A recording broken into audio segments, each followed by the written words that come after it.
Well,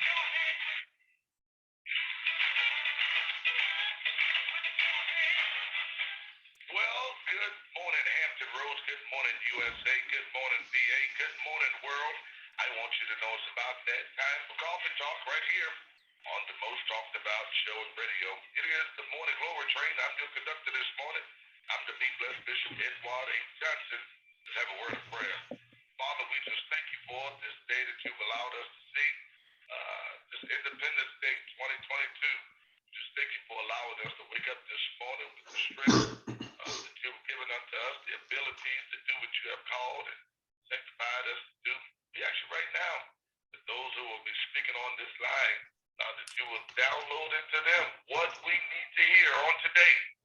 So, Father, we just give you thanks for these and so many other blessings. We ask in Jesus' name. Amen. Anna said, what is this morning to you? Amen. Good morning, Bishop, and thank you for that prayer. We appreciate it. And happy 4th of July to you. Not just some days, but every day we rise is a great day to be alive. And the Seven Cities Forums of Hampton Roads presents Portsmouth Coffee Talk. And good morning again. And I'm here. My name is James Slim Overton, and I'm here with my co-host, Leah Drake-Stitt and Thomas the Colonel Chapman. Good morning. Good morning. Good morning. Good morning. And we have a special guest with us here this morning is Mr. Bracey Parr. He's the president of the Cradock Civic League, and he's here to give us some information on an event going out there today that's like 103 years old as far as its existence and having this celebration or recognizing Independence Day out there in Cradock. And I will say this, over the years, Cradock has changed, a more diverse community than it was when I was growing up. Mm-hmm. So something that we attended, was it last year or the year before last? We attended. That was last year. Yeah, Last year? we attended last year, and it was the first to see the Stars Spangled Banner performed, as well as the Negro National Anthem, or the Negro National Anthem. Lady, the young girl that did that, did an excellent job on both songs, which are very difficult to sing for adults, not alone a child like that. But we appreciate you doing that, Bracey, and you're here this morning, and you're going to have a busy day today. And thanks for getting up and joining us this morning, and sort of let us know what's going on today. I know it's a day full of activities, and let us know what time you start, and just give us the whole lowdown. Certainly. So good morning, and thank you all for having me back here. It's always a pleasure to come and converse. Today, we have our 103rd annual Patriotic Salute. It's been going on since the existence of Cradock. We skipped 2 years during the pandemic, but restarted last year. And so we're happy to be back. We're going to have plenty of things for kids and adults today. It starts at 10 a.m. with registration for the skateboard, bike, wagon, really anything with wheels but no motor parade. So we'll have that. Yep. Wheelchairs we've even had in the past that have been decorated and have won prizes. So that starts at 10:30, and then we'll have our ceremony at 11 a.m. And we have the U.S. Coast Guard Commander, James Cullen. He also works for the Sheriff's Department. James, y'all may know him. Yes. Yep, he will be our guest speaker today. And I do want to give a shout out to our sponsors, Bon Secours, Navy Federal, and Town Bank for so graciously sponsoring us. And then for the rest of the day, we'll have food vendors, family fun, basketball shootout, obstacle course, loads of stuff for the kids, stuff to buy, and just a general good time. So please come on out. Sounds like great things going on there in Cradock. Yes, absolutely. Yes, before we go any further, Slim, need to put our disclaimer out and saying that one, the views stated on the program are those of the host and our guests, and not the radio station. Need to put that out first. So continue on. Yeah, I'm glad we're doing this today for people who, you've been advertising it for a while now, for people who don't know about it and don't have anything to do in all the other communities, come on out to Cradock. And let's come together as a city. We need some of that unity, and it doesn't matter whether it's not your neighborhood, but they are your neighbors citywide. So come on out and join it. Going there last year, we had a good time, and I expect the same thing to happen this time, and get a chance to know people from a different neighborhood. And I just wanted to ask this. I mentioned about the two anthems that were sung last year, probably because of the diversity in the neighborhoods, all our neighborhoods in the city now. Is that what encouraged you to do that? Yeah, when we were planning the program, we wanted to specifically incorporate Lift Every Voice and Sing. I taught at a school in Anacostia, and if y'all are familiar with Yes. DC, Yeah. there was a school there. It was run by the Catholic Church, but it was almost an all-Black school. And every morning we started off with Lift Every Voice and Sing. And although it was just a middle school, they just did it for 3 years. I really think that ceremony in the morning and the lyrics to that song really helped inspire the girls. So I was already very, very familiar with it. I was also part music teacher then. So I would play the accompaniment in the morning. And I remember, Slim, you mentioned it was kind of funny to see, a white guy that knew the whole lyrics to Lift Every Voice and Sing. And I had a reason for knowing them. So definitely Miss Desiree Cross from the Hurrah Players. She's a fantastic singer, and she'll be back out there today. Oh, wonderful. To do the same. That's great. And well, thank you for that, because it's so important as we talk about Independence Day. And a few shows, or our last show, I believe, a few shows ago, we talked about June 10th. And it's important to include all that into America's history. Yeah. So, even though Independence Day celebrates the country's independence, we still have people that weren't free. So, so including that and encouraging people to know the history, even though there are some trying to sort of squash erase the history. They want to erase the history. So, yeah. And last year we also had our first Juneteenth celebration, which was fantastic. I'm not sure if y'all were able to make it out, but that was in coordination with Tony Herndon from the Skate Shop. And he did the same thing again this year. So we've been quite busy over here in Cradock. Well, you've truly been a blessing to the Cradock community. You've been the Civic League president for how long now? For about a year and a half. About a year and a half. Yeah. You jumped in with both feet, right? Well, we have an awesome team. It's not just me.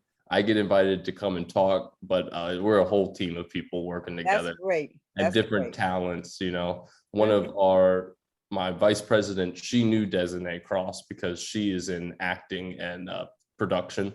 And so everybody uses their time, talents, treasures to come together. We're about 100 members in the Civic League. So with a team like that, you can get some nice things. Get a lot of things done. That's good. That's good. Yeah. And when you have things like that going on in the neighborhood, it encourages people to join the Civic League and be active. I think over the last year and a half or 2 years, the membership sort of jumped up, because I remember Cradock always had a strong Civic League. But just like most civic leagues in our communities, the membership sort of dropped, interest dropped as the dynamics of the neighborhoods changed. But since you've been there, it's sort of rising back up. And it's because as long as you have activities going on like that, it's going to spark people's interest and encourage people to get involved. So surely keep up what you're doing. And I can say, as long as I've been around, knowing the Cradock history, and it wasn't just Cradock, it was just all of the communities used to be separated, and with certain places you just wouldn't go. But that's different now, so we need to encourage that, but we also need to remember the history. Definitely. Before we go further, I'd like to impart on the listeners out there that we're also looking at our fundraising, and for us to continue shows like this. And if you'd like to send a honorarium or donation, send it to Portsmouth Coffee Talk, P.O. Box 7664, Portsmouth, Virginia 23707, so we can continue this great work. And we do have a Cash App that Slim's going to tell you. Yes, the Cash App is $PCT 1220, $PCT 1220, and you can go to your Zelle account on your bank account and contribute to Portsmouth Coffee Talk at yahoo.com. We appreciate your support and everything that we get from you as we provide information and amazing guests to you stays with the program as we try to improve what we're doing here. We appreciate it. Thank you. Yes. So Bracey, getting back to you, the program starts at 10 this morning and it runs until what time? Until 3 p.m. Until 3 p.m. Lots of activities, food vendors. So could you just tell us about some of those activities? I know you mentioned skateboarding and a parade and. Yeah, so we'll have our parade at 10:30, our short ceremony at 11, where we'll sing the national anthem, have the address from our guest speaker. And then for the rest of the day, we'll have some different activities set up for kids, like an obstacle course, basketball shootout, balloon animals, giant Jenga, giant Connect 4. And if y'all like cornhole, I'm fairly good at cornhole. So if anyone wants to challenge me to a game, I would welcome it. So lots of cool stuff, health screenings, the ability to connect people to different nonprofits in the area. So we're really looking forward to it. It sounds interesting. It really does. I haven't really celebrated the 4th, I guess, as most people do. As for many in the Black community, it was a time for barbecue and sitting back and being with families, not so much the celebration of the 4th of July, just a time for us to come together. I may have to venture out there to check you all out and see what's going on out there in Cradock on today. Please do. And then remember, I think there's fireworks. Are there fireworks this year in Portsmouth? Yes, there is. Yeah, tonight. Yeah. So that'll cap it off. And you seem to draw. I mean, last time Bobby Scott was there, and of course our city officials were there, and so it seemed to draw a big crowd. And I'm sure there'll be some people that are running for city council out there. Oh, absolutely. So if I'm not mistaken, I think Bobby Scott plans to be out there again today. Yeah, he doesn't miss events like this. And exactly. I think, and I joked about the politicians or the candidates being out there, but if you see them out there, go up to them and ask those questions, ask those tough questions. This is an opportunity because the vetting process goes beyond going to forums. Anytime you get the opportunity to do a one-on-one with someone and you have concerns about your community, and your interests, make sure you go and ask those tough questions to those people face to face. This is an opportunity to have some fun. And if you see them out there, and also get some business done for your city. Yes. I mean, community. Yeah. And I'm glad to see that you have James Cullen, who's going to be your speaker. James has been extremely active in the community and very supportive of the community. He's in the Coast Guard, but he and his wife, Kathleen, they are some mainstays in the Portsmouth community. And I know he's very supportive. He has been supportive of the IC Norcom Alumni Association. He is an associate member now, he and his dogs as well. So, but James, it should be very interesting to hear James. I think I would like to come out to hear what he has to say on this morning. Yeah, and our topic is Portsmouth patriotism. So we're really looking forward to what James specifically has to share because he is so active. And what does it mean to be a patriot, in this day and age, exactly. With all the context? How can you be the best citizen, best patriot in your community in Portsmouth? So, like you said, can't wait to hear him speak. I'm sure it's going to be great. You may push me out the house this morning. I said I wasn't going anywhere. However, you may make me venture out there. Yeah, and you might need someone to give a speech with that type of subject and really define what patriotism means. You have so many people out here in groups using that term and not using it correctly, using it for a different negative. in a different, so we need to, people need to hear, the true meaning of patriotism. Or being patriot, and not be that person that attacks the Capitol. Had to throw that in. I'm taking Colonel's road this morning, but you're drinking the Kool-Aid now. Yeah. Colonel, you're wearing off on me, brother. Yeah, drinking the Kool-Aid. But I got a question for you. And this might be, it's a simple question, but it might help some of the listeners out there that don't understand the need or the function of a civic league for your community, and how important it is to have a vibrant civic league, and how does it fit into how do you get things done for your community? If you can give us a synopsis on that.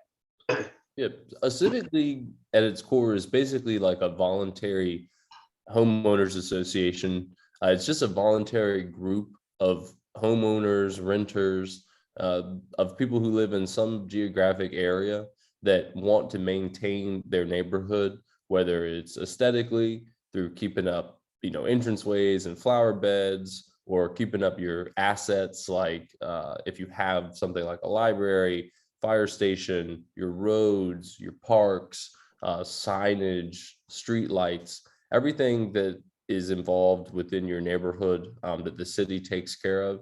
The Civic League advocates, obviously, to keep it well maintained, improve it, get upgrades to infrastructure. And then one of the biggest things for us for the Civic League is crime. Last year, there were 4 murders in and around Cradock. This is not a great advertisement to come to for the July Fest. It's very safe, I'm sure. But, everywhere in Portsmouth, we deal with an enormous amount of crime. The Civic League can help be the eyes and ears of the police to be able to pass along information, identify problem spots, and just liaison with the police department and the community. And so that's a large part of what we as a Cradock Civic League does. And I know y'all are members of your own civic leagues in your neighborhoods, and there's a lot of other great civic leagues out there doing very similar stuff. Shout out to Miss Elvira Johnson Williams across the way in historic Truxton and the Wilson Ward Gosport. Yeah, it's a great synopsis. And I think if you really boil down to it, it's strength in numbers. Yes, so exactly. For the city council or whatever, and you say, I represent a voting block of several hundred folks.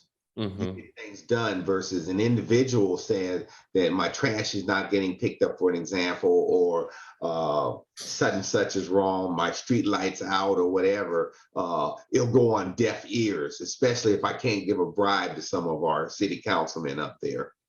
Ooh. Yes. I add that in. I felt a pinch in my back there somewhere. so Bracey made you have to cough there for a minute there, huh?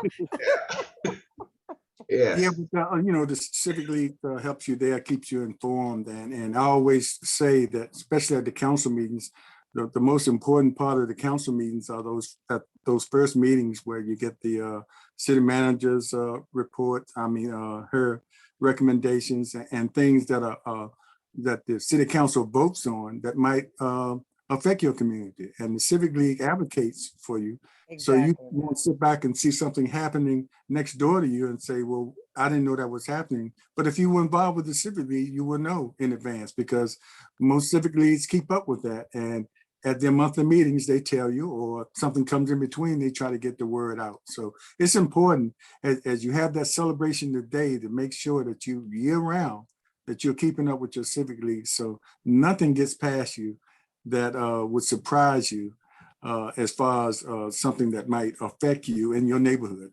Yeah. Backyard. We use that term. Some people not concerned until it happens in their backyard. Well, Exactly. Civic League will let you know what's happening in your backyard if you just be involved. Exactly. And one of the biggest things that two civic leagues do is not control necessary, but influence the kind of businesses and industries that might happen in and around your neighborhood. And so they were going to build some sort of large plant that was going to have a big effect on the environment down on Paradise Creek, and the Civic League fought it. And it moved to a different spot in Chesapeake. And then two, when bars, clubs, areas, the types of businesses that may attract certain types of behavior that you might not want in a neighborhood, not family friendly. For instance, you can speak about conditional use permits at city council. And so civic leagues do have a lot of influence and sway when it comes to that too. It's not just your typical run-of-the-mill street lights and stop signs as well. So like you said, strength in numbers, being able to advocate together as a voting block is important. Yeah, especially a civic league as active as you all are. Mhm. And you mentioned it, the gentleman that owns the skateboard shop. What's going on with it was an issue with you all some time back, as far as the fire station that would take over that area where the skateboard activity would be. Is that still something pending, or is this something that they decided to revisit later? It's something that they've kind of shelved indefinitely for now. There is no funding to move the fire station, so it doesn't look like it will be moved anytime soon, Mhm. which is the status quo, which is okay for now. Everybody gets, we keep our fire station and our skateboard park, but obviously that will come to a head. The station does need to be upgraded. So now we're kind of on to, all right, well, where do we go from here? And just staying on top of things is another important aspect of a civic league, is following these things, for years down the line. Mhm. So within the square, what's going that I know for years it's been an issue, or the ownership of the old theater that was there. Yeah. I remember a long time ago, many people tried to take it over and do something. It was a tree growing right in the middle of Yeah. Is that something that's ongoing? The square really was vibrant at one time, and still businesses out there now, but it could be could be better if some attention is paid to it, and that has to start from the administration or the city. So where are you with that now? Because the square is an important part of what you're doing today. So we have started a sister organization called the Cradock Community Development Corporation, and through it, we've been acquiring property in the square to hopefully consolidate ownership and then offer it to a developer, some sort of large entity to come out and do a mixed-use development where you have a mix of residential and commercial and green space. And so we would definitely love to revitalize the square. That's one of our top priorities. As it sits now, it's kind of blighted and derelict. And even makes you wonder, I think people, when the first time that they come, like, wow, this is really what it looks like. But 50, 60 years ago, Mhm. it was the town. It was really was booming. the town It was booming square. then, Yeah. yes. But when you take into account the history, it was great back then, but great for whom? Thank you. Right, too. So you Mhm. always want to think about that. So when we're talking about the square, we're not talking about a restoration and turning back the clock. We want to design a square that works for everyone, and is, reflects who Cradock is now. In the 2020 census, Cradock, the lines of ethnicity mirrored Portsmouth almost exactly. Mhm. And so we want a square where Black businesses can thrive, businesses of any color can thrive, but especially just taking into consideration Cradock's past, we want to honor that, but have a new way moving forward. And that's the taking charge by forming that corporation and not waiting on the city to make its move. So you all have control as far as negotiating with developer and things like that. And you don't have to wait. All you have to do is get the right permits from the city. But none of that politics will. They say that. I agree to say none of the real politics can slip in because you all have control of, at least of that part of it. You know, and that's good. That's a good thing. Yeah. Well, you know, since we went down this road, so people may ask, and you brought up the fire station and the importance of keeping the fire station there. And so if you do lose the fire station, people of the within the surrounding neighborhood has to understand, yes, the same thing as the fire hydrant. If you don't have the fire hydrants when so many feet from your house, your insurance rates go up. And the response times goes down if you have an incident at your house. And so that's one of the important things of having a fire station in the proximity of where you live and strategically placed across the city. And so those kind of decisions are going to be made by the new city manager, what was installed by the super majority of the four horsemen that are out there, and hopefully she'll be able to listen to your civic league and make an independent decision before she gets the word from the four horsemen to say yes or no, and she listened to the people. Yeah, we are looking forward to working with Ms. Chapman in any capacity. I'm looking forward to meeting her. And hopefully we'll have a excellent relationship like we've had in the past with other city managers. But at the end of the day, it comes down to the budget and the capital improvements budget, the regular budget. And budget time is really the time when Civic League should be the most active because that's the money on the table. So the budget, I believe, hasn't been passed. Yeah, July. So it should have been passed July 1st, right? No, the budget was passed. It was passed before that. Was it before that? Yeah, in May. The July 1st is when it goes into effect. When it goes into effect. The fiscal year. Yep. Okay.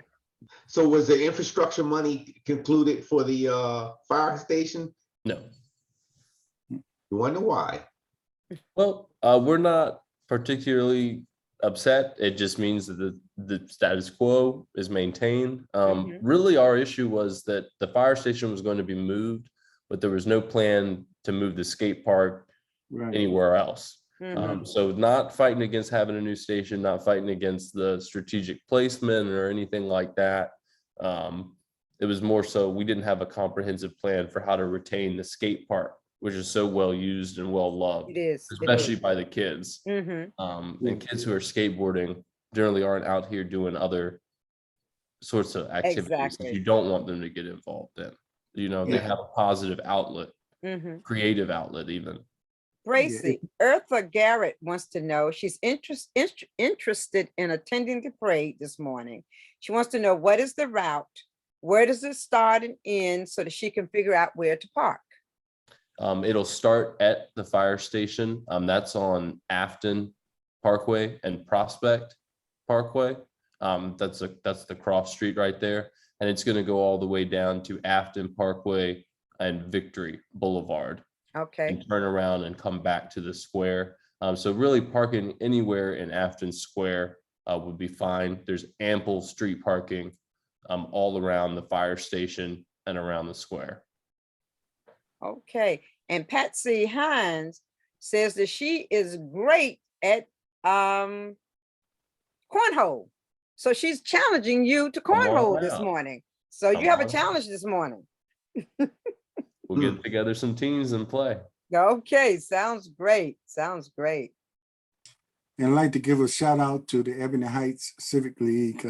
Sharon Anderson, president, is watching, and just want to make sure she gets a shout out to her because they are very active in that part of the city as well. And she said she'll be there. She's a candidate for city council. She'll be there ready to shake hands and kiss babies as well. So and answer the questions, I'm sure. Yes. Also, Slim, we're getting ready to do the transition here at 7 o'clock hour. Okay. All right. In about 1 minute, we'll be transitioning from, well, we're transitioning, we're leaving the radio, WGPL 1350 AM, and we want to thank all the listeners there. And we'll be going to further our discussion on Facebook Live, Leah Stiff Facebook page. So again, we want to thank all the listeners on WGPL 1350 AM. So Slim, And Bracey, I don't know, did you say you had to leave at 7 or? Okay. Oh. Fortunately, yes. Oh, you said that in the beginning, and I know you have to get started and it's a busy day. I remember last time you were all over the place, that's what it takes when you're in charge. Indeed. Big event. So we want to thank you for coming on and talking about the event, and hopefully those people that didn't know about it will know about it and come out there and be a part of the celebration. Yep. Bracey, and before you leave, for those individuals who may be just coming on at this time, just briefly give them a recap of what's taking place today in Cradock. Yep. So you can put your GPS to 45 Afton, AFTON Parkway. Parade registration starts at 10. But if you just want to watch, come on at 10:30. We'll have our parade, bicycles, skateboards, wagons, anything without a motor. And then we'll have our ceremony at 11, and then our festival until 3 o'clock with food vendors, family fun, and lots of stuff to buy and gawk at. So come on down, like I said, 45 Afton Parkway, get started at 10:30. And if you would like more information, it's facebook.com/CradockCL. Well, Bracey, you're doing an amazing job in Cradock, and we appreciate you so very much. We appreciate you for giving up your time this morning on such a busy day for you to be a part of Portsmouth Coffee Talk. And we appreciate you and all that you're doing for the Cradock community. It's my pleasure, and thank you all for the invitation.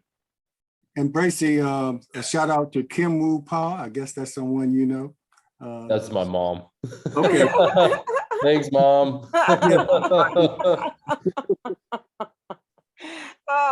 Is she local? Is she out of town, Bracey? She's local. I'm from Suffolk originally. Oh, you're from Suffolk. Okay. I'm from born and raised Suffolk, you know. Okay, all right. Well, you may make me decide to do something a little different this year than I've done before. You may make me venture out for this activity today. It sounds like it's going to be a lot of fun and a lot of great people. So I might have to come out there and see what's happening in Cradock today. Please do. Please do. Thank you. Yes, yes. All righty, y'all. Thank you, Bracey. Have a great one, okay? Take care. Bye-bye. Okay. Bye-bye. Bye-bye. Well, that should be some fun times out there in Cradock today. Yes. As I stated historically, I have not really celebrated the 4th. For many years, I celebrated Juneteenth as my day of independence, my day of liberation. So it may be a little something different this year for me. I may venture out there. James, are you heading out to Cradock this morning? Yeah, I think we might. I think Benet wants to go, so we'll see. We were talking about the parking, but it's street parking. It might have to be that. But yes. It was nice last year to go there and see that, and Colonel got a chance to meet him, the commander of the shipyard over there. The African-American gentleman and his wife were there, and I don't know if he's still there. They changed those positions. I think in the commander, a female now. Yes, female. He was the deputy commander. Yeah, there's a female commander. Yeah, he was the deputy commander. So it's possible he might be still there, but probably still there. A lot of times in no position, they move you around, and you know how that goes in the military, Colonel. Oh yeah. I wanted to direct our attention. Well, maybe we can discuss a little bit about this being Independence Day and the hypocrisy of Independence Day. Yes. And it's like the country is 246 years old today. But how old is slavery? 400 plus years, you know. Yep. The country has been free for, free, well, how you do air quotes, free for 246 years today. We had people in slavery for double that, you know, even before the country was free of their mother country, England. And even after that, we had people enslaved. And looking through some videos last night, I saw, you know, and we know about that part that Thomas Jefferson tried to put into the into the Declaration of Independence, and they wouldn't allow him to. It was against slavery, which that was ironic too. He had this section he wanted to put in there, damning slavery, and he was a slave owner himself. But not only states in the South shot it down, but states in the North shot it down too, because with the way money was made down here in the South, you know, most of the money that was made in the North was from shipbuilding. So they had to have those ships, you know, ship that's whatever the cotton and everything that was picked down here, they made money by shipping it to other countries. You know, you had people, even though they didn't have slaves per se, but they were benefiting from slavery down here in the South. People always talked about whether North, you know, even though they were fighting the North, but they were benefiting, and they were voting in favor of slavery too in a slick way, because they were making money. Exactly. But they were never being accused of being slaves, or they were celebrated as being on the North side fighting against slavery. But, you know, well, that's so what I thought they said. Yeah, that's what they say, because July 4th, was it 1827 when slavery was abolished in New York City? But yet in New York, but they still benefited economically, as you said, from the human bondage system that was taking place in America. So even though they had freed the slave, they were still making money off of it, as you were saying earlier. So they, you know, in essence, they were also slave owners. Exactly. Yes. But, by default. Yeah. America has a torturous history of slavery, and we say we've moved beyond that, but we haven't. And you can look at fast forward 246 years from back in the day in our founding. With this Supreme Court that we've had, some people say it's it's in a far right Supreme Court, in this judgment on Roe versus Wade. We've created a North and a South, and it's like we have two parts of our country that women per se are enslaved in the South, in the Midwest, where they have no more abortions, or they can't have any say over their bodies, versus the other half of the country where you have rights and say so over your own body. So in context, yes, we have our Civil War continues, and it is splitting this country in half, in two Americas. And then, even then, if you go past the Roe versus Wade decision, we have two Americas, and we have two justice systems, where one, I as a Black male if I get connected or get hooked up in the justice system, I'm either going to be judged by 12 people, or judged by 6 people carrying me to the funeral parlor, to my grave. As you saw out in this last guy that got just in Ohio, American in Ohio, that got shot 60 times. 60 times. 60 times. And then I see And I watched I meant 60 times running away. running away. Running Yes. away. And I saw the most pathetic news conference to try to explain that away. So you had the police chief with his 4 stars up there, white police chief, and they went way down and got a black lieutenant to try to answer some of the questions. He just stood back because he didn't have any of the answers. They brought out some civic leagues, black civic league members, community, they call them community leaders, props to stand in the back, and they couldn't say a thing, and tried to explain this away. And so this is a dangerous time for Black and brown people. We go back to even immigration reform. We will open up the doors for the hundreds of thousands of folks out of Ukraine, because they're blonde haired, blue eyes. But if it comes down to Black and brown people, the Haitians and the Mexicans, or whoever Black and brown people trying to get here because they have getting raped and killed in their countries, we want to build a wall. And then so we have never gotten past the racial animus in this country that existed way back 246 years ago.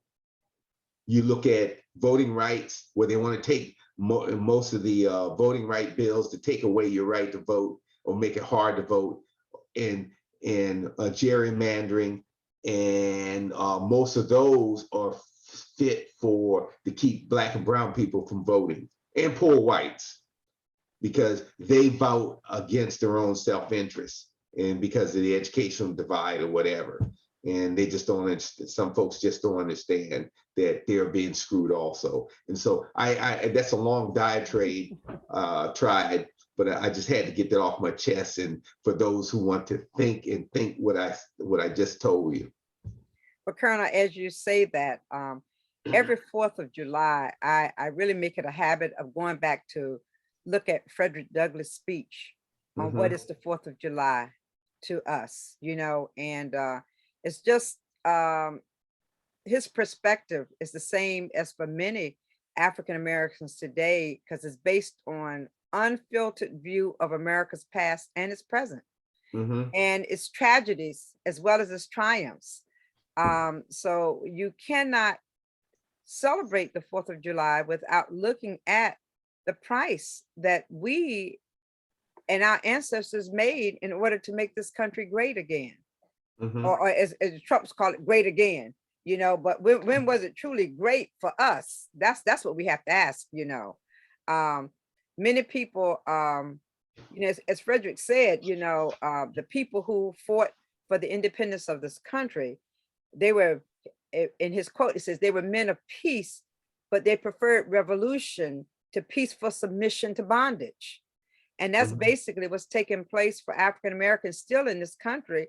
Although we've been out of slavery for how long, but we're still having to fight some of the same battles, but on a different front, just to secure those rights that everyone else, the right to life, liberty, and the pursuit of happiness, and the fact that all men are created equal, but at that time, we were only 3/4 of a person, and women couldn't vote, and certain white men, if you were not a landowner, you didn't have the right to vote as well. So you really have to look at the history of this country. And, they say, except for a particular type of white man, was he even allowed into the country, So the history, we really have to look at our history. And especially, as James mentioned earlier, at a time when this critical race theory stuff is out here, and they're whitewashing history, and they don't want you to believe that Thomas Jefferson and George Washington owned slaves. The history is just being rewritten. We've come back. I remember back in the early 90s when I started Sankofa, and I traveled around the country, and I saw every different ethnic group having classes for their children, teaching their children their history. If I went to Native American or First Nations people area, First Nations people were trying to revive their history. If you go to the Asian American community, they're trying to revive their history. we were the only ones that were allowing the school system to teach our children the history, and our children were not getting a true lesson of their history here in America. And it looks like, you know, here we are at 2022. I'm talking about the early 1990s. Here we are at 2022, and we're back at a position where we may have to start schools for our kids to learn their history, because it's not going to be taught in the school system if we let those who are in charge now, as the colonel says, the Confederates, get away with it. Our history is going to be whitewashed. Yeah. And it's crazy, you know, and all of us about the same age, and we remember coming up in elementary school, and we were taught that the Mayflower and Thanksgiving and all that was the beginning of our country here. And, you know, and even we were visiting Jamestown, and we weren't being told the true history of that. But it comes out, you know, with the 1619 project. 1619 project. That's where slavery even started, and that's where the country started. The Pilgrims didn't come over here looking to start another country. That was just happenstance. But, you know, and you know, and just like I agree with you, Leah, we're going to have to get to that point where we're going to have to teach our own history, because they're trying to squash all that. They're squashing it. And it's amazing. I saw an Italian say when they first came over here, they weren't considered white. No, they were not. They were not. You know, because they had, you know, a darker skin. And all of a sudden they turned to white because they were lighter enough to pass, per se, just like some of us passed. It's just amazing. And we're not downing the celebration of the Independence Day, especially with what Bracey is doing out there in Cradock. I mean, with the history of Cradock and him bringing in, keeping that celebration going, but also letting people know that it was a lot more to Independence Day than just the country being free. It was a lot of people that contributed to the country being free. You know, they were in bondage, because while they were in bondage, they were building a lot of places like Washington, D.C. Exactly. Philadelphia. So our hands are there, you know. So, you know, but I just think it's crazy when we start talking about Independence Day and all these other things were not taught to us. And now they're trying to keep us from teaching it, passing it on to our young folks. So we're going to have to take, just like you said, Leah, everybody else is teaching their history, and they're not letting the school system dictate what their children learn or their history fade away because it's not being taught in the schools. They're making sure that they are passing that on themselves. They're taking controlling the narrative, per se. They're controlling the narrative. And keeping the history. And we're just losing our history. Thank you. You know, and once again, James, it comes to the point of watch who you vote for your local elections. Watch who you vote for your state elections. These would be the people who will make that decision as to whether we're going to be in the situation that Florida is in now. I mean, DeSantis, he's just wiping history out completely down there in Florida. So if you don't pay attention to who you vote for in your local and your state elections, we're going to be in the same position as Florida is at today. So it's important. And a lot of history there in Florida, indigenous people, Black people, Hispanics, or Latinos, and you know, and he's going to wipe all that out. But wipe it all out. Not everybody sees that. They just see, well, he's wiping out the Black history, but and then he's getting that Latino vote, and he's wiping it out too. Yes. You know? But our concentration should be here in Virginia. You know, if we be careful, you know, the same thing is going to happen here. And we have to start at the local level. And we're just going to keep pressing that point because it's not going to make sense if this November election, we show up at 20%. Exactly. Because a lot of people out here talking stuff, but they don't show up at the polls. And then beginning of the year, they still talking stuff and had nothing to do or had everything to do with what the outcome turns out to be because they didn't vote. So here at Coffee Talk, we're gonna keep stressing, you know, how you need to get out there and vote, or, you know, don't come on our page commenting if you're not voting. Exactly. I mean, that's rough. That's rough, but that's what we stand for. And if you're on our page talking about a lot of stuff and you're not getting out there voting, or you're just like the Joe Madison say, what are you going to do about it? Exactly. Have a solution. Have a solution when you have a question. And James, and it goes back once again, I'm still hearing people say, well, what difference is it going to make? My vote is not going to count. My vote is not important. Every vote is important. Once again, take you back to that situation. And I keep getting the location wrong, where there was a coin toss to determine who was going to serve in the seat because of the fact that the election was tied. So every vote is important. Yes. And not so much that you vote James again, but that you know who you're voting for and why you're voting for that person. Talk to them, find out. Don't let them sell your look. So you sell so you can sell what the saying was that somebody can sell ice to someone in Alaska. Okay, yeah, so an Eskimo in Alaska. Eskimo in Alaska. So therefore, find out what that person stands for. Don't let them give you a lot of rhetoric. Bear in, ask them, what are you going to do? What are your plans? And once they tell you those plans, hold them accountable. Yes. Hold them accountable. Even if it's something simple, what are you going to do about potholes in my community? Yeah, People go for those big issues, but you got to find out what these people, or if they even know what's going on in your community. So that's for sure. No issue is too small for you to ask them about. They're sitting back, they're ready for those big issues because it's out there and everybody's talking about it. But in local politics, you got to be specific about what you want them to do, or finding out what they know about what's going on in your community and other communities around. So those questions about potholes are not too small to be asking. And watch and see what kind of answers you get, or what can they do, because they can do something about it. Yeah, but yeah, you mentioned DeSantis down in Florida. He's in Governor Youngkin is just got this 69-page educational reform package that they just did.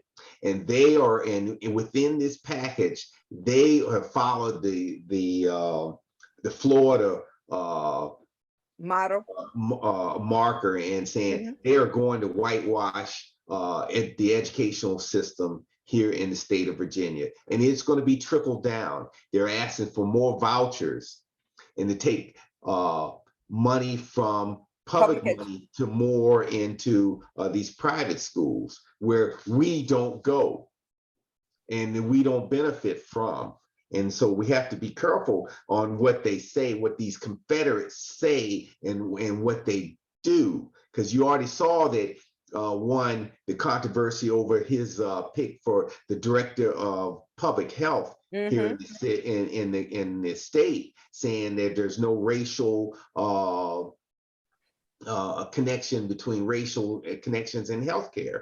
And he's supposed to be a retired colonel. And I thought about it. I'm going to write an op-ed to in the city, send it up to Richmond, in the Richmond Times, because I fear that what he did to active duty people when he was sitting there as the racist that he is, what he did to slow down Black folks in their careers.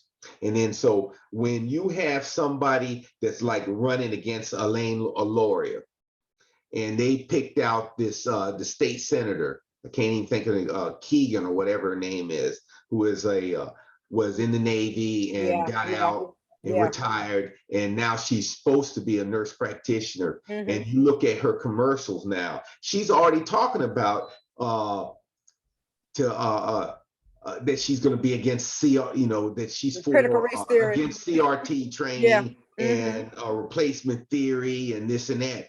But in the back of their mind, when they talk about, when these Confederates, which she is, talks about that, she's a racist. And why would you vote for, if you vote that somebody that that doesn't have your self-interest, that has no clue, and is going to set us back or take us back to the 1950s? And that's on the state level. And you mentioned the potholes and things. You have to ask these people who are running and vet them. What are you going to do? How are you going to fix my pothole? So if you got a pothole, you've got folks up there now, they've been in there 2 years and you still got the same potholes. They made a lot of promises.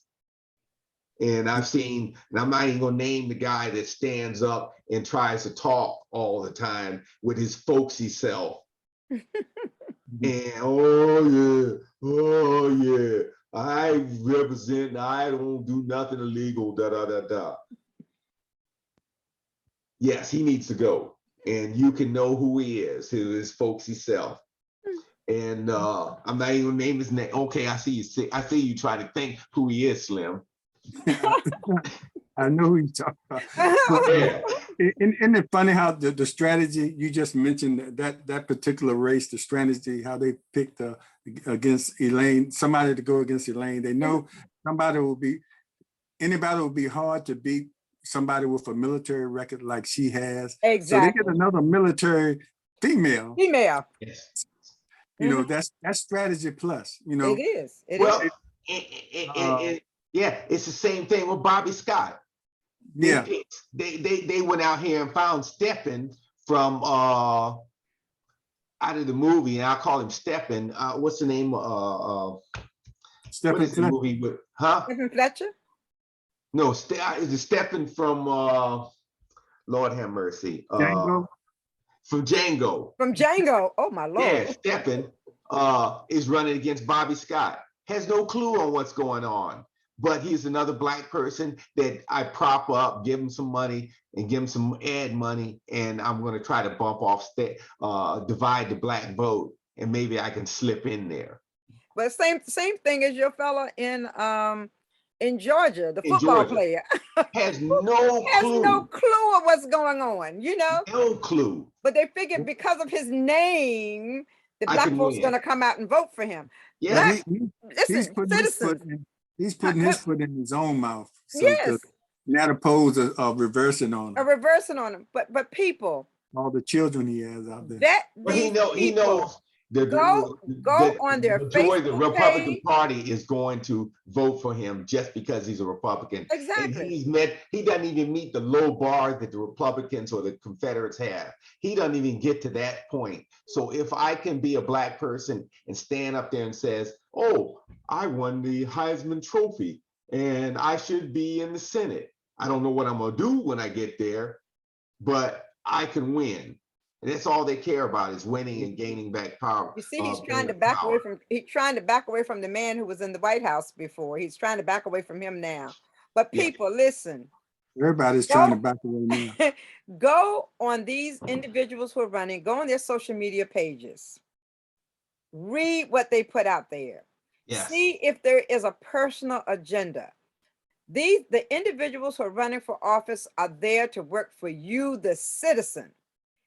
Check out these personal agendas, because the personal agenda that they show on their social media pages is going to come forth again once they get into the council, onto the state house. Vet these individuals carefully before you go out there and vote for these individuals. Know who you're voting for. And once again, don't vote for nobody just because they're your friend. Friendship has nothing to do with this at all. Are they going to serve the needs of the people? That's all you need to ask. Are you going to serve the needs of the people? And how do you plan to serve the needs of the people? Yes, James? Be able to distinguish between personal agendas and agendas, because most candidates have agendas as a part of their platform, but their agendas to serve many, not themselves. So that's why you really have to look at and be able to distinguish if they're slipping in a personal agenda or if their agendas are there to serve your interests. And you know, it's just so important. And maybe one day, one of our shows, we have some up here and have almost a class of voter, you know, we have voter registration, but maybe we need to have voter education. And just have somebody, or, you know, along with us that have been around a while and know what to look for. And just to talk specifically, you know, what to look for and to go out there and really seriously vet candidates and be able to just look them in the face and tell. I'll just tell. I remember when Shannon was running against Kenny Wright, and I was supporting Kenny Wright. You know, I had no problem. I had no problem looking him in the face and telling him that, you know, well, I'm supporting Kenny Wright. And I gained some respect for him. He said, well, that's okay. I respect that, but I still want to talk to you about what I'm doing. It didn't sway me from voting, but next time it came around, I was, you know, I already knew about him because I didn't shut him off from talking to me completely. I just let him know who I was supporting because I already supported him before and I knew what his platform was. But I still listened to his platform. Next time around, you know, I was able to know a little bit more in advance. But, you know, and that's all about vetting and being able to look people in the eye and not tell them because you're ashamed, well, I'm gonna vote for you, but you know you're not gonna vote for them. Let them you appreciate them, but you're not going to vote for them because you don't follow their platform or you don't agree with their platform. But I'll listen to what you have to say. But you know, and maybe you might change them in a way, you know, with their way of thinking. You know, so next time you might support them. So if you have a candidate out there that says, yes, one, I voted for the decertification of a free and fair election. If you have a candidate that says, I believe in the big lie. And if you have a candidate that says, I support the people that attacked the Capitol, that it was a peaceful protest. Put that in context on the other side of the equation that says when we talk about what is true patriotism and the meaning of patriotism, you are if you listen to that or strike that and says, I give my money to that candidate or I give my vote to that candidate, you no longer care about America because you are moving this country to a point to where we will not have a true Independence Day, and we would divide this country even more. That these folks don't care about America. So saying that, and then so the other context that you was talking about when Kenny Wright was running against Mayor Glover. Yes, I believe that yes, these candidates that are running need to come out and talk about the issues. And I also said, yes, they got to come out. And so, you know, we also do the Thursday night shows. And we had Mark Whitaker on a couple weeks ago, and I got to applaud him. He came out and went toe to toe and got his point across. And so I got to say, yes, Mark, you came out, got your point across. I don't agree with you on most things and whatever, but your other three horsemen, I hear, are they still calling us? And who are they? DeAndre? Oh, he'll be out in, you find a camera, he'll be there. And what's the other guy's name? Oh, you're not gonna find him nowhere. And Mr. Folksy, what's his name? Oh, Paul. Oh, do I hear your phone ringing? I know you're trying to get on Thursday night. So stop running and hiding so you can address what you've done to the great city. And maybe even the new installed city manager might want to come in, that was put in by supermajority of the four horsemen. And we'll see we have to really watch her, what happens, what kind of deals she cuts as she goes through her training program. But the phone is always there. Here's the phone. Dial, please dial. Come on down to the show. That's all I got to say.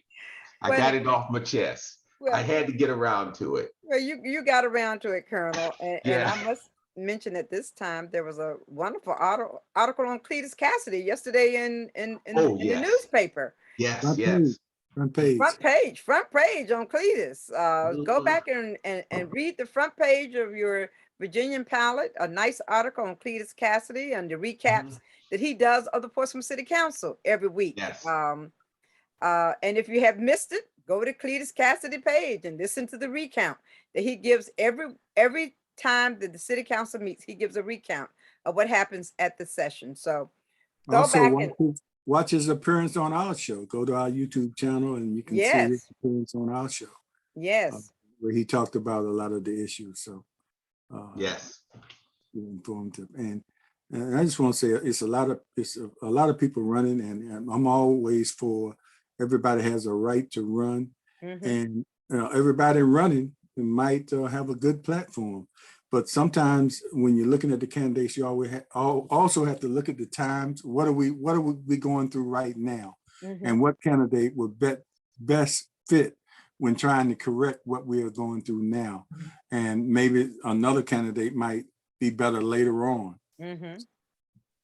Also take into account of what's going on now in the city of Portsmouth, and who do you think will best address what's going on now?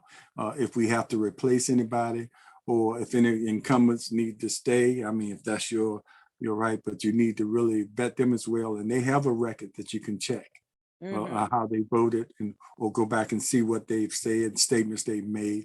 But the new candidates, just check them out and see who fits best for what we need going forward. And all those running might be good candidates, but might not be good for right now. Exactly. Take that into consideration too when you're looking. It might be some of them, it might not be their time. They might not be able to come in and make a difference that's needed because of what their platform is saying or the experience they have. We need somebody that can come in there and hit the ground running and do some things that will help us get back to where we need to be, to economic development, and get that waterfront going, and do some things and where we can take the burden of paying the taxes off the residents. And that's where a lot of it is. On the residents, we pay taxes, and that's for lack of economic development. And Patsy says, look who the candidates associate with. Patsy Cabinet Sciences.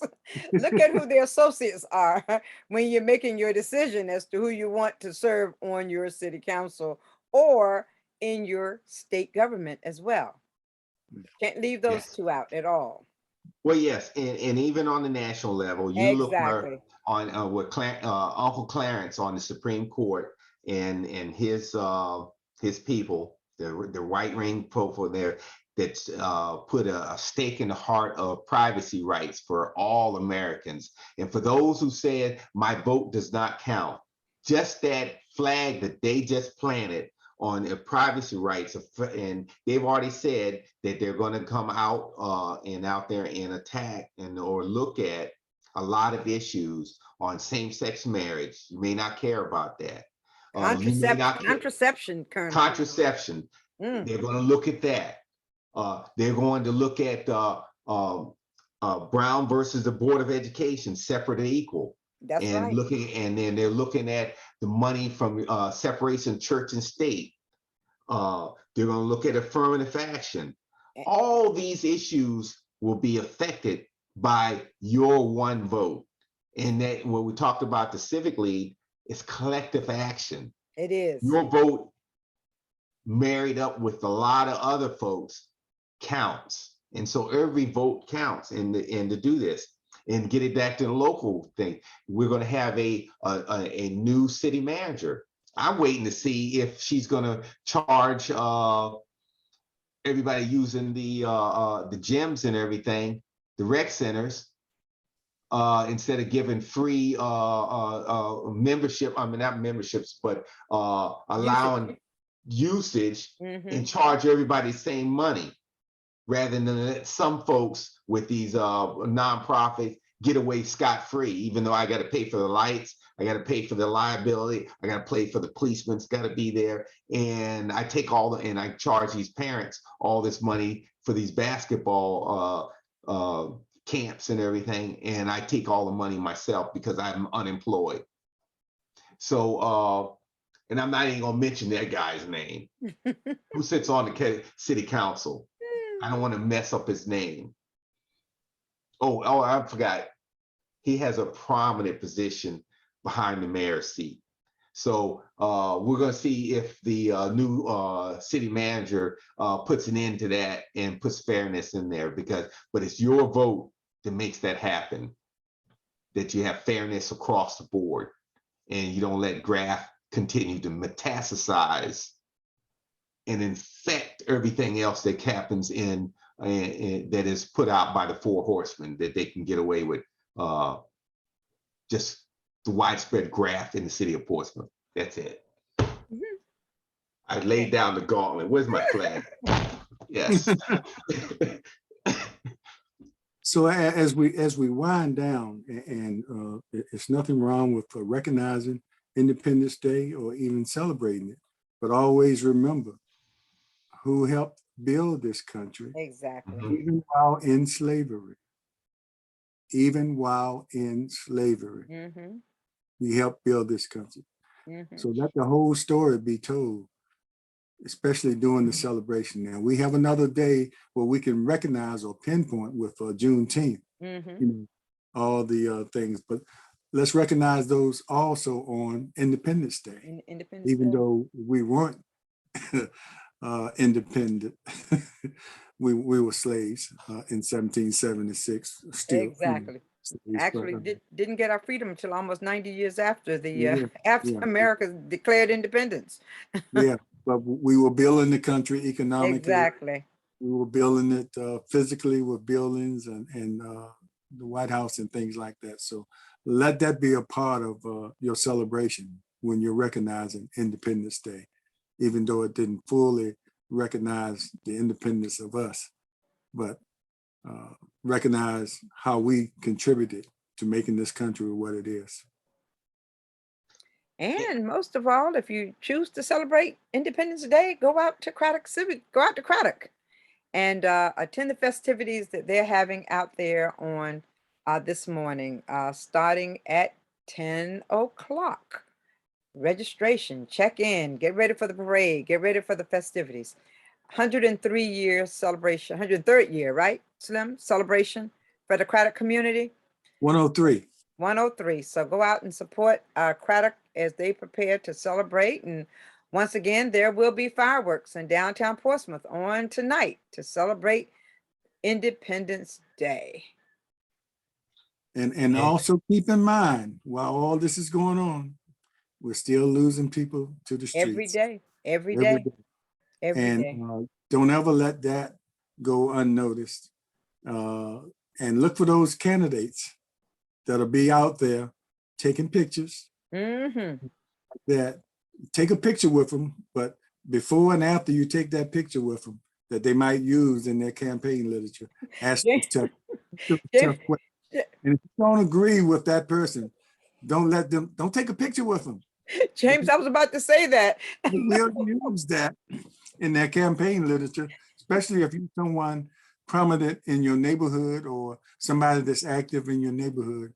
Find out where they're going to use that picture. Or if you don't agree with their politics or their platform, don't get in a picture with them. Exactly. Exactly. No, it's no shame in saying I'd rather not.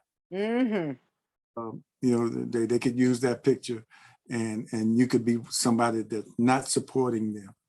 And you find yourself on the front page of their literature. So exactly. If you agree or not, take those pictures, but don't just take a picture and not ask a question, and don't let them not have time to answer your questions. If they have time to take a picture, they have a time to answer your questions. Exactly. You know what? You know, you said a mouthful there. And so I'll go back, and you said that, yes, you made a connection between crime and deaths and murders out in the street, and the murders rate that has gone up. And and I made a connection when I says that how we are judged, you know, either judged by 6 people carrying the casket to the final resting place in the cemetery, or you're judged by 12 people on a jury. So you can ask these candidates, especially the ones in office, what have you done to increase the or decrease the poverty rate here in the city? What have you done to increase the job rate, unemployment, decrease the unemployment rate, and to bring good jobs here, and hold them to account? Because it is said that, yes, we have a great country, but has not fulfilled its true promise.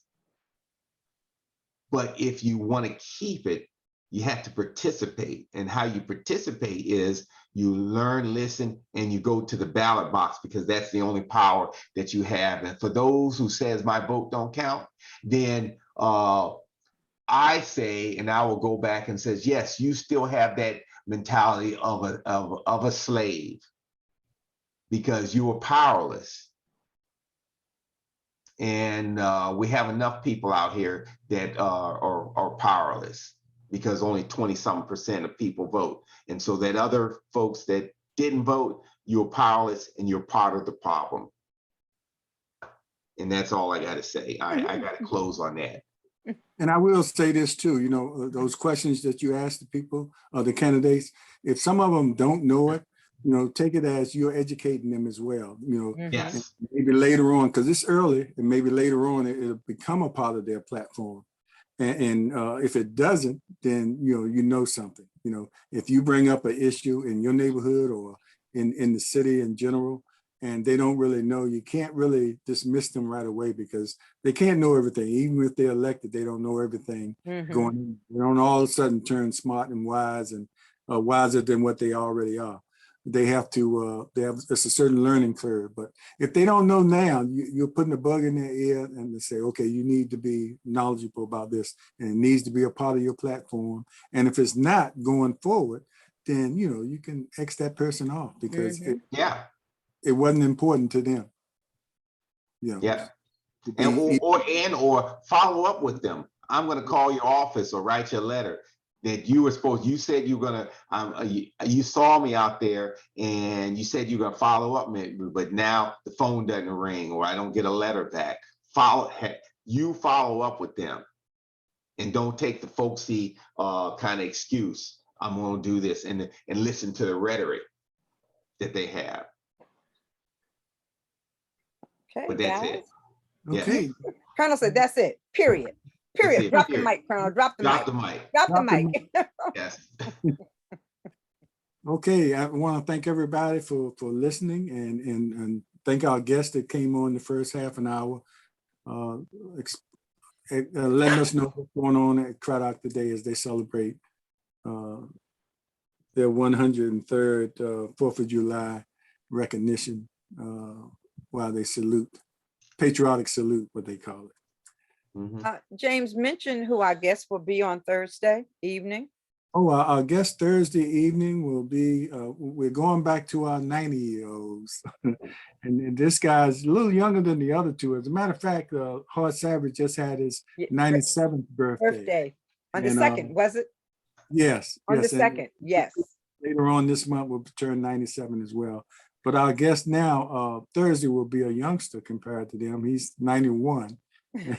And he's Vernon Crump Jr., a businessman, longtime businessman. You know, that's where you went to get your flowers. Crump's Florist. Crump's Florist. Crump's Florist. And he also ran for office and was very active in the Civic League and city business, Central Civic Forum and things like that. So we're going to talk to him. I really want to get his perspective on how he feels what's going on today. I know he has some very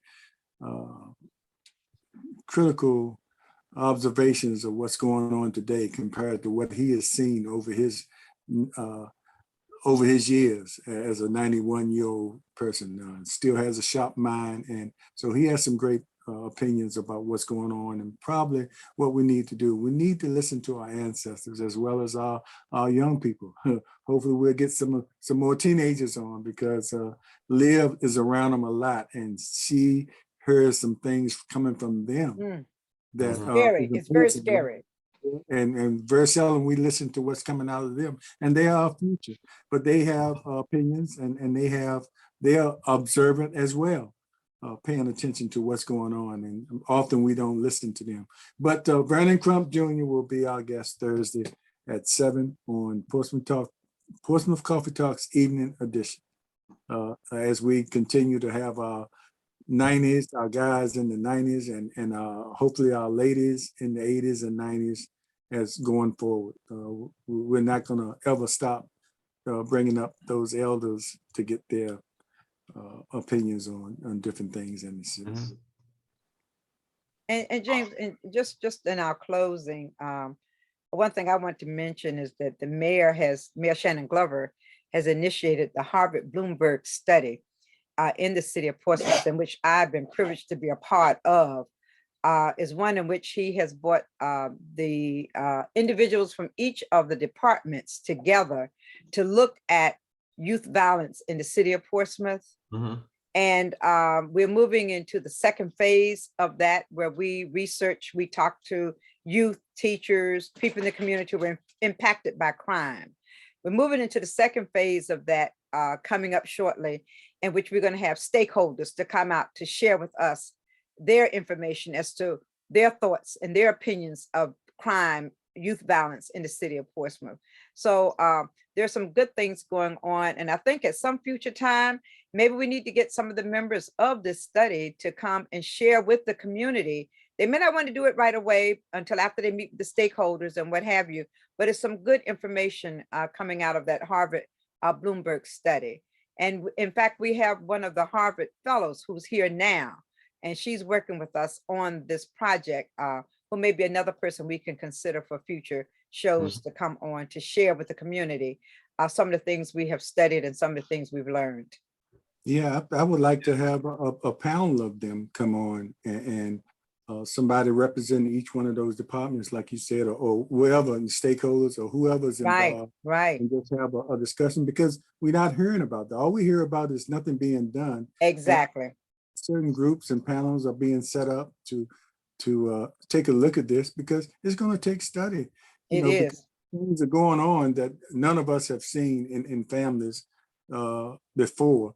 And the violence of the kids are getting younger and younger, even though we saw some things like that happen with young kids, but not to this extent, not retaliation, gangs, or in other cities where people would actually shoot the grandmama and then go out and shoot other people. Exactly. That could happen here. Exactly. Yes. In our city. And we just hope that we need to pay attention to these kind of efforts that are being made to try to get a handle on why it's happening.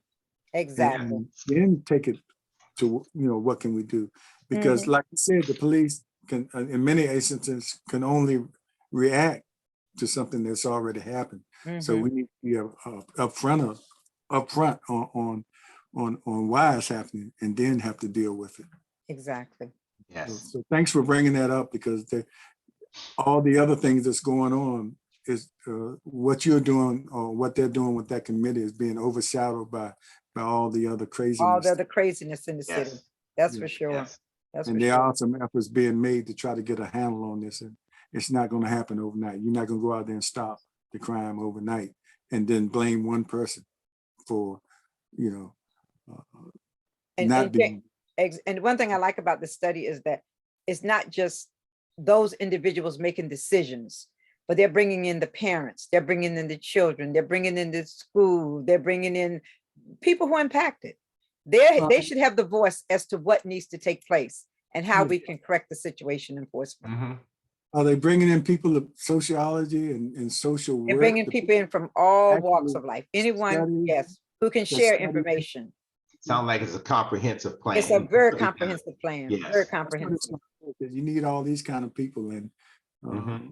While we sit here, if you sit and wait for the police, and this is no knock on the police, but what can they do except react to after someone is already? Exactly. They're not equipped to be social workers or parents or to address things before they happen. They're to protect and serve. Mm-hmm. Yes. Wow. Okay, well, Right. Happy 4th of July to all. we extended our show, but I think a lot of things we had to say sometimes us hosts have opinions on certain things, and it needs Yes. to be said. And I think some of the people watching some of the comments, they agree with us, but you know, the opportunity to speak up as well. So thank you, co-host. We appreciate it. And thank you. Yes. enjoy the holiday today. I hope, Colonel, that you have been relieved of your honeydews, because it's a holiday. I don't know, knowing Tony, I think that list is still. Oh, it's still. Can you hear it? It's the ink on the page is getting longer and longer, even as we speak. It's not even dry yet. I mean, Yeah, not even dry. Tony's a smart woman. Keep him busy, Tony. Keep him busy. Oh, Lord have mercy. A happy birthday to Tony as well. Yeah. As she had the other day. Yeah, Happy she had a birthday, good Tony. birthday. Yeah. Yeah. She says she reached the retirement age, but I don't think she's near retiring. Now she enjoys what she does. That's the thing. And that's the important thing. You can go longer when women's health thing that she does as a nurse practitioner. It's an underserved population that she deals with, and she gets enjoyment out of it. Yeah. Especially now. And more so now, since the decision by the Supreme Court. So we're gonna need all the nurse practitioners who can work with women health issues as we can find at this stage of the game. In the field that she's in, Colonel, you know, she's been bringing babies into the world for a long time. Yeah. I'm sure she has an opinion on that too, but maybe we'll get that from her. Yeah, maybe we need to get her on here to talk. Well, you know, she belongs to the state, and you know, work with the state. So you know what that means.